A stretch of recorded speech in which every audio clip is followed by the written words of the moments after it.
À Fatima Bar, Khadi Sen, Pathé Baldé sur le Facebook Live de King FM, Mamadou Nyokhor Bari, Georges Tendeng, Abdou Koussoumdjan, et puis Georges Tendeng, Bass Babou Djibinjai, Georges Tendeng, Binette Goudjabi, Tons Merengue, tous ceux qui nous écrivent à travers le Facebook Live de King FM. Alors on passe au portrait du jour. Elle s'appelle Alina Morse et son Zolipop.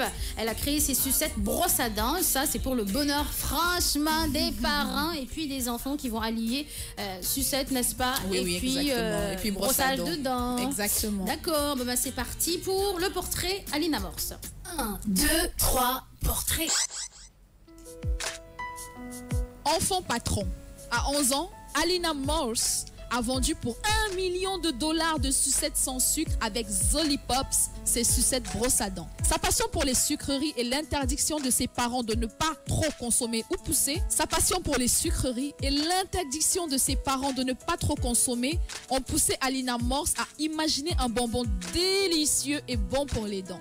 C'est en 2014 qu'elle réussira à mettre au point des bonbons au sirop de maltitol, de betterave et de feuilles de stevia appelées Zolipops. Elle démarre dès lors sa propre structure avec les $7 500 d'épargne de ses grands-parents. Les bonbons de la petite Alina Morse sont disponibles sur Amazon et dans les magasins de confiserie américains. Elle a d'ailleurs été citée en modèle pour les investisseurs du célèbre reality show Shark Tank. L'idée vient d'une petite fille de 9 ans, soutenue par son papa Tom Morse, qui a tout fait pour faire exister l'idée ingénieuse de sa fille. Après l'école, Alina se rend chaque jour à son bureau pour gérer ses affaires de sucettes sans sucre, créées 2 ans auparavant. À Détroit, aux États-Unis, cette petite fille de 11 ans participe grâce à sa petite entreprise au renouveau économique de sa région sinistrée.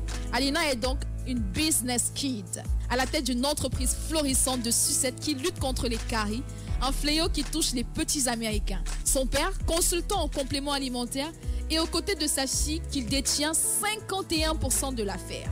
Avec une campagne publicitaire à l'américaine très rodée, les sucettes Zolipops et leurs représentantes font le tour du monde pour faire connaître et commercialiser leurs produits.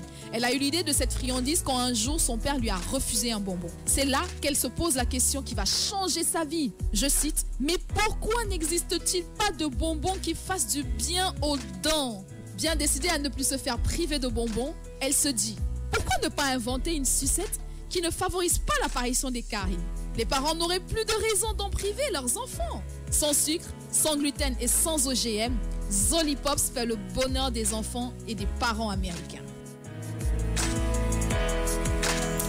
Dis donc, c'est assez intéressant, voilà. Cette Alina Morse, son histoire. Effectivement, tu sais, elle a eu l'idée à 9 ans. En fait, la petite anecdote, c'est qu'ils étaient allés à la banque avec son papa. Et tu sais, généralement, dans les banques, il y a souvent des petites sucettes, des bonbons et tout. Quand les enfants attendent et que les parents sont à la caisse, on donne des petits bonbons aux enfants. Et donc, le regard de son papa du genre, je t'ai dit, je veux plutôt voir sucette de bonbons. C'est pas bon pour les dents. Pour les dents, ça donne des caries. Voilà. Pourtant, elle est très friande de cette petite sucette, de ces friandises-là. Et donc, elle se dit, non, il est hors de question que je me fasse refuser encore des bonbons. Et puis, elle se dit, mais pourquoi est-ce que je vais pas... Pourquoi il n'y a pas de bonbons qui favorisent pas l'apparition des caries dentaires? Pourquoi est-ce qu'il n'y a pas un bonbon qui soit plutôt bon pour les dents? Et comme son papa est consultant en alimentation, elle en a parlé avec son papa et son papa a dit mais pourquoi pas? Et donc elle allait voir ses grands-parents et ses grands-parents lui ont donné leurs $7 500 qu'ils avaient en épargne et en réserve, je te promets. Et c'est comme ça que l'idée a vu le jour.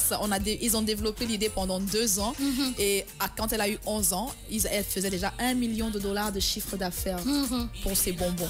Et effectivement, c'est commercialisé parce que quel est l'enfant qui n'aimera pas avoir de bonbons?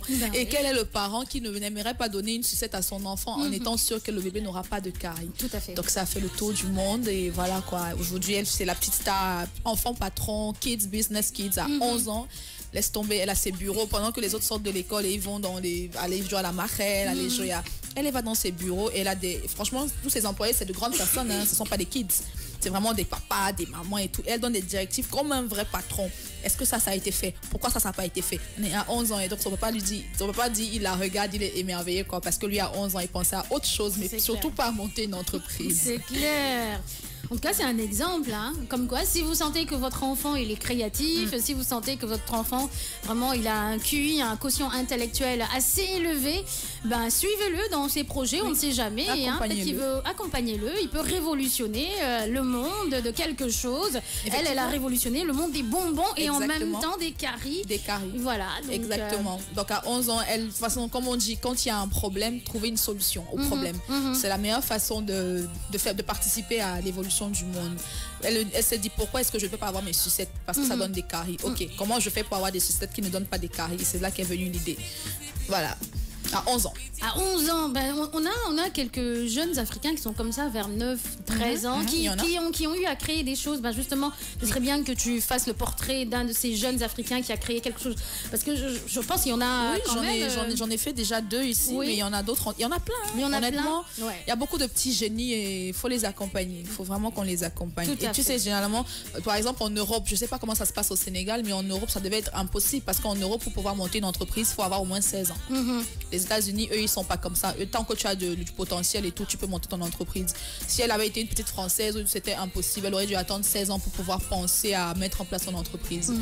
Ici, je connais pas c'est quoi l'âge minimum pour pouvoir être chef d'entreprise, mais en France, c'est 16 ans. C'est 16 ans.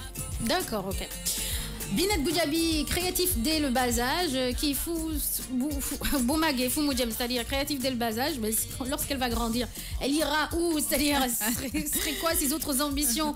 C'est-à-dire, je pense que ça va bien se passer dans la mesure où elle est aussi guidée, bien entourée par ses parents, voilà, qui la gèrent. C'est très bien. En tout cas, c'est bien Alina Morse et Zoli Pop. Donc, c'est très bien. Vraiment, c'est un bon portrait. Alors, qui d'autre quoi d'autre, pardon. C'est plutôt à 9h45. Je fais un coucou à Mamadou Nyokhor Bari, qui nous écoute et qui nous regarde à travers le Facebook Live de King FM depuis la France, Paris. Exactement. On passe à l'horoscope du jour.